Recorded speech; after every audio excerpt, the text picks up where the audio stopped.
Қырыққа келдім. Қу тіземді құшақтап әлі жүрмін. Сырықтай болған бойыма, алға ұмсынған кеудеме, дөп-дөңгелек бөксеме, қысқасы өзіме өзім риза болып, өмір сүріп 4-ші ондықтың есігін қағып, өмірдің көбі кетіп аз қалғанын білмей де қалыппын ғой. Енді тағы 40 жасайды дейсің бе? Мен өзі қазір қызбын ба, әйелмін бе? Мен қызбын.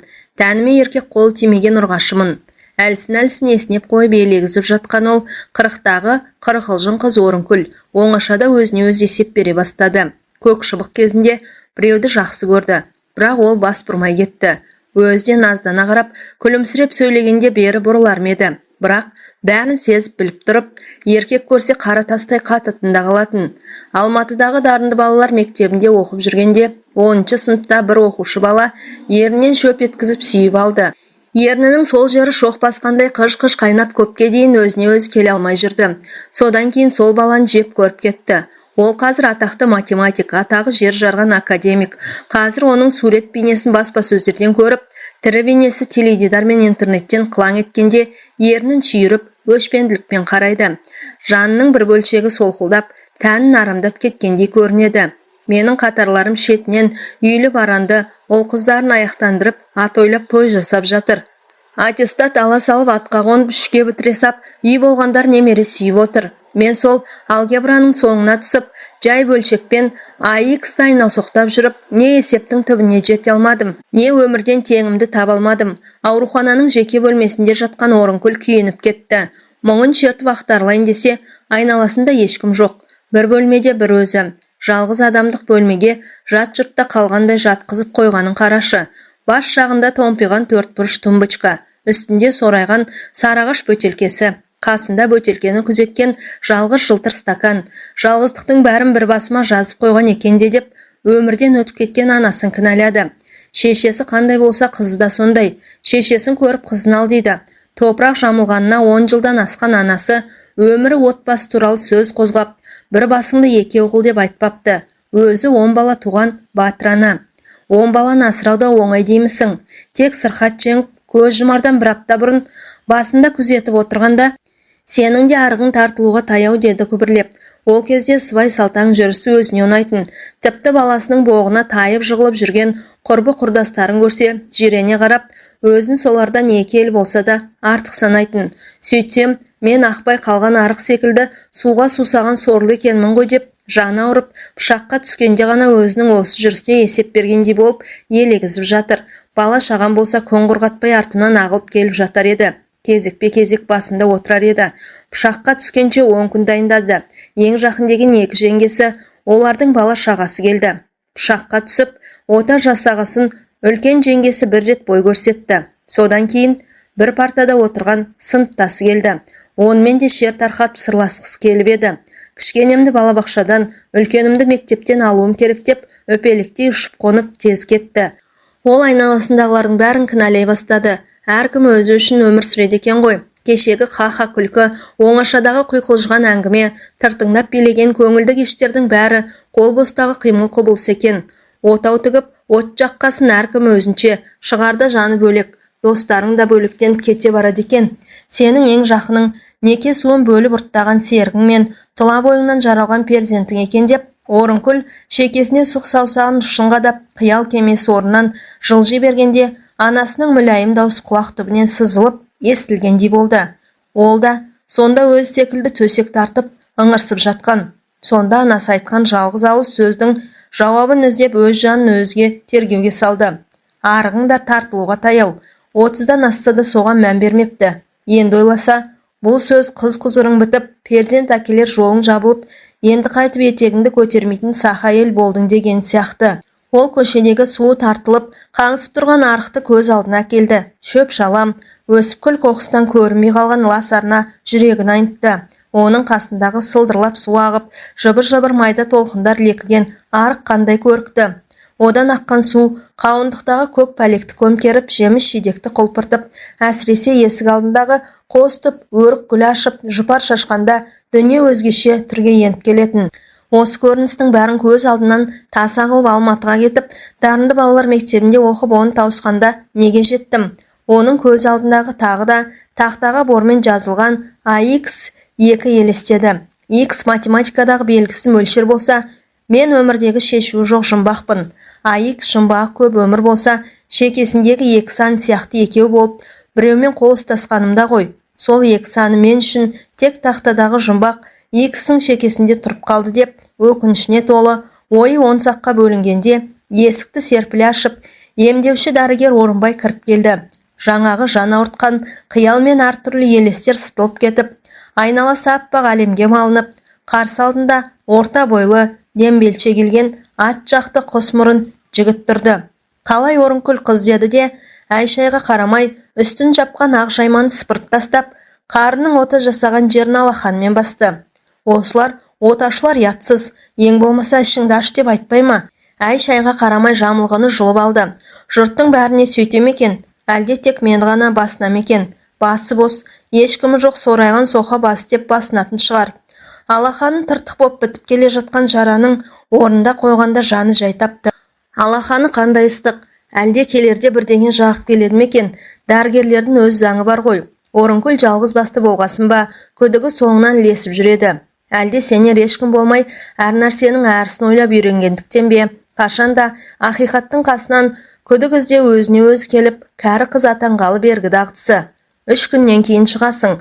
Шығардан бір күн бұрын айтамын. Бір рет көк дәрі жағамыз. Сосын көк дөнендей бүлкілдейсің деп тез-тез сөйледі де шығып кетті. Жауырыны қандай жалпақ, қолы қандай ыстық, бірақ осы кісінің сөз сарына түсіне алмайды. Әсіресе алғаш алдына барғанда ештеңе ұғалмай дал болған. Өзінің күн сайын аяғы ауыр әйелдерде іші көтеріліп келеді. Ол бірден неше айлық деді. Бұл жауап бере алмай бұйығып, басын төмен сала берді. Неше айлық деймін? Неше айлығы несі? Мен екіқабат емеспін ғой. Шын ұстап көрді де, ешқандай демалған белгі білінбейді. Басқа жағын демалып тұр. Ол да шаршаған дегенде өң жүзі алаулап жерге кіріп кете жаздады. Анализ тапсыр деп тілдей қағазға бірнеше жолдама жазып берді. Соңынан рентгенге түстеп тағы да бір белінде қызыл жолағы бар айрықша қағазға шимайлап қолын қойды.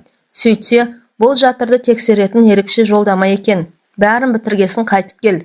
Шүпірлеген қағазды ұстап бөлмеден шықты. Қандай ұятсыз дөрекі адам деп жек көріп шыққанмен қазір ғана қасынан кеткенде шамалы тұра тұрғанда ғой деген бір әулекті сезім әуреге сала бастады. Сол кездері бетінен басып, ағаларының үйіне бара алмай қалды. Іші көтерілген көрген жұрт некесіз буаз болды деп біреуі болмағанмен, біреуі сайық-мазақ күлкіге салып, сан құбылтары сөзсіз. Үлкен жеңгесі оңашада аяғың ауыр емес пе деп таң қалып, әрі қайсар қайын сіңілісінің табиғатына жат қылықты жақпай қалам ба деп жалтақтап сұрап еді. Жұрттың бәрі солай ойлайды, білмеймін. Өзімнен өз көтеріліп барады деді төмен қарап. Содан жеңгесі аяқ астынан бәйек боп жан-жаққа телефон шалып, біреу арқылы осы дәрігерді тауып берді. Сол жол тілінен де қолынан да келетін жанашыр жеңгесіне наз айтты. Осы жасқа келгенше жігітің бар ма деп сұрамадың деді, жанарын төңкере қаларап. Ол болса, қыз-ау, сені туған сіңілімдей көрдім, көбіне Алматыда жүрдің, жігіт деген ас түсіңе түсіп жүрген жоқ па? Айтпады дейсің, апам ғой бізді осылай артық сөз айтпауға үйреткен деп, қайын енесін кінәлап сөйлегенде сөз алдында аузы ауыр көзімен томаға тұйық отыратын анасы көлең етті. Содан аты жөні жазылған қағазды қолына ұстатып алабұртып көргенде адамды осы оташы Орынбай Айтуаров еді. Жұрттың бәрі қолы жеңілдеп кәсіби шеберлігіне тәнті екен. Тіпті ауруханада жатып 10 күнде байқағаны, осындағы төмен етектілердің бәрі оны көрсе басын иіп бәйек бола қалады. Ақжелең жамылған кәсіби дәрігердің де, инесін денеңе қадап, дәріт қытқан медбикелердің де бұл дегеніне ерекше бір ынтық сезіммен елпелектеп қалады. Тіпті еден жуушы ең төменгі қызметкерлер де қарап жүрмей, қызыл ернін жыбырлатып іштей қызыққан көңілдерін білдіріп жүреді. Оның адами қасиеттерін, пышақты бағындырған кәсіби шеберлігін бәрі мойындап, бір-біріне жарыс айтқанда ауыздарынан су тамады. Орынкүлге жасаған жақсылығы да бір басына жетіп артылады. Ешқандай дәрі сатып алған жоқ. Әйтпесе кісі жанынан басқаның бәрі, сатулы заманда дәрі-дәрмектің бәрі аурудың мойнында, бала шағасының аузынан жырып, шыбын жан үшін шырылдап шипа іздегендер қаншама. Өзін неге жеке бөлмеге жатқызды? Соны бір сұрағысы келіп еді, аузын аша алмады. Әлгінде көз алдын әртүрлі елес торлап, анасының сөз құлағына естіліп, көңілі алабұртып жатқанда, кіріп келгенде де қызыл тілдің ұшына сауал үйіріле берді. Жалғыздығым аздаяқ, неге жалғыз жатқыздыңыз деп, қайсар көңілмен наз айтқысы келгенде, көрген түсте сытылып есіктен шыға берді. Қырықтағы қыз осы бір қолы жеңіл болғанмен, аузы ластау, еркектің құрашиын болса да, қасында тұра бергенін қалайтын сияқты. Тіпті қазір көңілі әрі-сәрі болып жатқанда, тағы бір кіріп келсе ғой, қалай сөйлесе де көтерер едім деп, жақындағы адамды алыстағы сағынышындай бір көруді армандап жатыр. Маған ақ жақсылық жасаған жоқ. Соның бәрі жеңгем арқылы болса да. Ота жасағасын бір күннен кейін саған витамин жеу керек деп 3 қызыл алма мен 3 лимон салынған жылтыр дорбаны салбыратып ұстап кеп бас жағына қоя салды. Кешеге дейін бас жағындағы жеміске қарағанда жоқ. Жалпы тіл үйірген тәттіні о баста жей алмайды. Жұрт қауым мен қарбыздың үстіне түсіп, тамсанып жатқанда бұл бір тірлік, жеп тойдым деп аузы басын сүрте бастайтын. Өмірде соншама тойымды боп, жаралғанына дәл қазірде біреуді кінәлағысы келіп, қолын созып томпиған тумбочканы ашып, бір алманы саусағына іліктіріп, бас жағындағы ақ сүлгімен сүрте сап, қырт еткізіп, ақ тістерімен қыршып алды. Қандай тәтті! Неге алмай жемей жүргенмін? Алматыда дарынды балалар мектебінде оқып жүргенде алма жинауға апаратын. Сонда жұрттың алма жеуден ауыз тынбайтын, сөмке-сөмке қылып жатын орынға келетін. Бұл бір алма жеп, бір артық алма алған емес. Мынау қандай тәтті, иісі қандай керемет.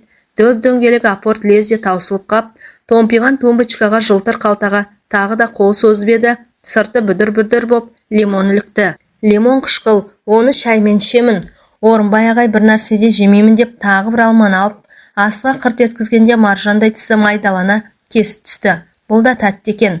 Қазір Орынбай ағай әкелген лимонмен шай ішемін. Ол жаймен кереуеттен көтерілді. Іші төмен түсіп, бұрынғы сыптай қалпына келіпті. Бұл жатыр түтікшелерін қаптаған сарсу, содан ісік пайда болған. Бұны сылып тастаймыз деген Орынбайдың даусы құлағына келді. Сөз бұйдайға салмай сылып тастады. Бұл неден пайда болған кесел деп, ота жасардан бір күн бұрын қасына келіп, көңіл күйін білгенде сұрап қалды. Бұл табиғи қажеттілік бұзылғаннан болады. Түсіндің бе? Жоқ деп есеп шығарғандай нақты айтты. Әйелдік міндетіңді уақытылы орындамағаннан болады. Тағы да төмен қарады. Бұл кісі менің қыз екенімді білмей ме? Әрине білмейді. Мен де бір деп өзін өзі кінәлады да, не де болса, ағам мен жеңгемнің алдына ішім көтерілмей тезірек жетсем екен деп асықты. Тай-тай басып қызыл еденге табанын тигізді. Қазір әжетханаға барып келгесін лимон сап шай ішем. Лимонның дәмі қышқыл, сонда да ішем. Ішіп отырғанымды көрсе ғой, тіпті бірге ішсе ғой деген масаң сезімде мазалап, маңында шыр айналып жүріп алды. Бір тәтті бір ащы екенін біліп тұрып, бірге әкелгенін қарашы. Менің тірліктегі үлесім осындай ғой деп, әдеттегідей кәрі қыздың әуенмен бастай берді де, өзіне өзін сап тыйылды. Ащы болса да ішемін, өзі әкеліп тұр ғой. Есікке жақындая бергенде босағадағы үйрек тұмсық дәрет сындырғышты көріп, жиіркеніп кетті. Бұны да көрдік. Енді барар жерге өз аяғымен барамын. Кеше келгенде енді тұруға болады дегенсің. Сықырлап есік ашылды. Отадан кейін аурудың өз аяғымен жүріп, әжетханаға бару үлкен олжа. Бұл дәрігердің мерейін өсіреді. Дәліздегі мейірбике бөлмесінің есігі ашық. Өз деген Орынбай ағасы екі ақ желеңдінің ортасында жайбарақат шай ішіп отыр. Тай-тай басқан сәбидей қызыл еденді қуана басқан емделушіні көріп, ол да қуана қарады. Бүгін тай-тай бассаң ертең аяғыңды көтересің деп, бұған қарап айтқан дөрекі сөзі зыңдап, құлақ түбінен өткен кезде оны қасындағылардан қызғанып кетті. Кібіртіктеп басып бара жатса да жан дүниесі атойлап, анау бірге шай ішкеннен екі әйелден арашылап алғысы кеп, бойына ересен бір күш бітіп, адымын ширата түсті. Орынкүл моншадан келді. Пышаққа түсіп ота сәтті болып өзіне өз келгелі, ағыл-тегіл боп терлеп алғаш жуынуы. Жатыр қуысынан түйдек-түйдек арамет пен сарсу шығыпты. Кесел кеткесін тұла бойы жеңіл тартып, ауырлықтың бәрі артта қалып жаны жай тапты. Басқан ізін аңдып жүретін қазақы жердің жеңіл ауыз сөз уарлына да мысал болмай, пәледен тез құтылды. Аға жеңгеңнің ар-ұятына масыл болмай, бәрінің сәтін салды. Ол осы үшін ақ оташы Орынбай қарыза. Тіпті өзін оның алдында өтелмеген парызы бар пендедей сынайды. Ырзалығын білдірмей, десе көңілі ырық бермей, оның алдында тілін тістеп қалады. Моншаға терлеп түсті. Арам тер қысып барады. Ағыл-тегіл боп бітеліп қалған нүктенің бәрі ашылды. Буға кірмес бұрын тазаланып, тұла бойындағы кір атауыны кетірді. Иіс сабын жағып, жөкені көпіріштіп алып, әлсін-әлсін сымдай тартылған денесін сықлады. Қарын тұсында тартылған қол басындай сызық бірте-бірте көмескеленіп барады. Тіпті пышаққа түскенін қадалып қараған көз болмаса, екінің бірі біле бермейді. сол дене тыртығын білетін біреуді ертең үйіне қонаққа шақырды. Тақырыбы не деп еді? Тағы да сасып қап, үйді көрсетіп дәм татқызу деді. Тақтаға шыққан баладай таңдай тақылдап. Қай шамада? Өзіңізге қай шама ыңғайлы? Жарайды. Сенбіде кешкі 18-де. Содан бері алабұртып мазасы кетті. Дастархан мәзірін дайындап, шөп шаламнан иілтіп, үйшік тұрғызы. Жалғыз болса да ас әзірлеуіне қол жеңіл, бармағы бал деді. Жеңгесі қадірлі қонаға келгенде өзін шақырып алып қазан ошақтың басына қояды. Орынкүл басқан палау өзбектікінен бірде кем емес, деп жегендер бас бармағын шошайтады. Шынында да өзі басқан палаудың дәмі таңдайдан кетпейді. Сыр күріші ел ырысы деп, осы жолда палау басуға әзірленді. Ет берсем, алдына бас тартуым керек. Маған ол кісінің үйме бас сұққаны керек. Әуелі моншаға баруға бекінді. Денеге кірден арылса, өмірді жаңаша бастайтын секілді. Әр барған сайын тұла бойы жеңілдеп шығып, көшені сергек адыммен аттайды. Бұл жолы жеке бөлмеге алды. Дене тыршығын ешкімге көрсеткісі келмеді. Буда отырып, бусанып, өзімен өз боп сырласқысы келді. Ыстық су бойын босатып әртүрлі маужырап барады. Есігінен кіріп келе жатқан ақ желеңді оташын елестеткенде тіпті тұла бойы босап, бір жылан жыбырлап, көкірек тұсынан төмен жылжыды. Денесін жиырып, бір уыс боп кіндік тұсына тұрып, керіліп созылып тағы да жоғары өрмеледі. Қос анарының ортасына келіп, басын көтеріп, екі анарының ұшына шошақ тілін кезек тигізгенде тұла бойы жылан шаққандай дыз етіп орнынан ұшып тұрды. Қой шығайын, ол ақ желеңмен келмейді ғой деп, енді ақ көйлек, қара костюм, қызыл галстук таққан бейне есіктен кіре берді. Оның ақ желеңіз жүрген кезін көрмепті. Шығайын, бір түрлі бойын босап бара жатыр. Қонағымды күтейін. Ағыл тегіл боп аққан терін сүртті де, денесін, жан дүниесін жеңілдеп моншадан шыққанда, енді туп-тура бір тәуліктен кейін онымен кездесемін деп көңілін демдеді. Үйге келгесінде төсекке жайбарақат жата алмады. Буда отырғаннан бетер бусанып, көкірек тұсында желп-желп еткен жылы леп, есіп бүдір жоқ бір дөңгелек тұла бойында зыр қағып жүріп алды. Сол қос анардың арасынан төмен түсіп, кіндік тұсқа жеткенде шымбұлақтан шымшымдап шыққан мұздай судай бір нәрсе шымыр ете қалды да, өз-өзінен бұрқ-сарқ қайнап тұрып алды. Сосын әлі дөңгелек қайта шырайын алып бәрін басып жаншып, ақ тамаққа қарай өрлейді. Көз шырымын алсам да, кірпік айқастырып еді, ұйқының ауыл тіпті алыс көрінді. Көзін ашып қалғанда, керуетімен қатар жер бауырлап жатқан қарала мысықты көрді. Жер бауырлап алып, тырмысып жаймен жылжиды. Ұрғашы мысық, маужырап жүр, обалақ. Бір апта ұстай тұршы деп көршісіз тастап кетіп еді. Осы көршімде қызық деп, әдеттегідей жалғызлікті кәрі қыздың мақымына сап біреуді кінәлей бастады. Өзі бірлі-шүбірлі, өзінің бір аяғы ақсақ, комбайн айдап жүргенде байқаусызда мерттіктіріп, кесіп тастап темір аяқ салған. Өзінің 8 баласы бар, қыдырудан қолы тимейді. Ақсақ болса да менен бақытты. Бір қойды да жер бауырлап тырмысқан мысықты аяп кетті. Жанын қоярға жер таппай жүр ғой сорлы. Бір аптадан кейін келем деп еді, бір басында бірнеше үй бар. Осы үйді де ардагер ретінде атын атап тұрып әкімшілік берген. Қыздары кезек тұрады, көбіне бос. Мына мысыққа обал, бұны неге ауылға апарып тастамайды екен? Келгесін айтамын деді де, бір ой төбе қойқасын тағы да шым еткізді. Тышқан ауласын деп тастап кеткем деген ашық көңіл әйелдің нақты жауабы құлақ түбінен саңқ етіп, ойының быт-шытын шығарды. Ақсақ болса да сол менен бақытты. Лездемде келген тағы бір тосын ой көңіл қаяумен 62 тамырды тырналаған тікенді суырып алып кетті. Ертең Оташы Орынбай Айтуаровпен кездесем, ол менің үйіме келеді деп, өзін-өз төмен етектілердің ішіндегі ең ілкімдісі санады. Бойында бір шалттықпен ұшып тұрды да, ас үйге кіріп сәбіз аршуға кірісті. Өп-шүкір қоңырқай сәбізді пышақпен қырып, жұмырлап жалаңаштап отырып, бұл дүниеде дегені болған біреу болса, мен шығармын деп, өзін-өзі көкке алып ұшты. Оның келуіне бір тәуліктен де аз уақыт қалды. Есіктен кіріп келе жатқанда қалай қарсалар екенмін деп, бір ой санасына тақ еткенде, сабы жуан шүкір пышақ қолынан түсіп, резеңке еденге гірш ете қалды. Қызыл сәбізді алақанына қысып ұстап қалған Орынкүл мен осы қайда тұрмын деп қобалжыған көңілін басу үшін бір жұтым суды сіміріп сап, теңселіп тұрған пышақты жұлып алып, жалт етіп сыртқы есік жаққа қарады. Қона жатуға бола ма дегенде Орынкүл сасып қалды. Қонақпен қосылып ішкен 100 грамм коньяк тұла бойында арлы-берлі жүгіріп, жүрегі қатты дүрсілдей бастады. Алмас қылыштың үстінде отырғанда ойымды қалай дөң бастыңыз деп, көзін төңкеріп бір қарағанда, енді бір 100 грамнан алып қояйық, сосын төсек сал деді қонағы. Орынкүл қонаға құйған коньякты жартылай ішті де, асып-сасып рюмкені қойғанда оны су толы маңғаз фужермен соғыстырып алды. Бұл кісі мені қыз емес деп отыр ғой. Мен қызбын, 40-қа келсем де қызбын деп, қызу көңілмен іштей қайталап, ыдыс аяқты жинауға кірісті. Қонағы балконда тұрып түнгі қаланың ызғарлы желін жұтты. Төстекті салып болып диванда отырған қонағының қасына кеп, дайын деді. Берілген тапсырманы тап-тұйнақтай ғып орындап, жақсы сөз күткен оқушыдай емексіп. Бұл оның балала күннен бергі дағдысы. Сен өте ұқыпты әйелсің, ұқыпты есепшісің деді, қолын созып өзіне қарай тартып.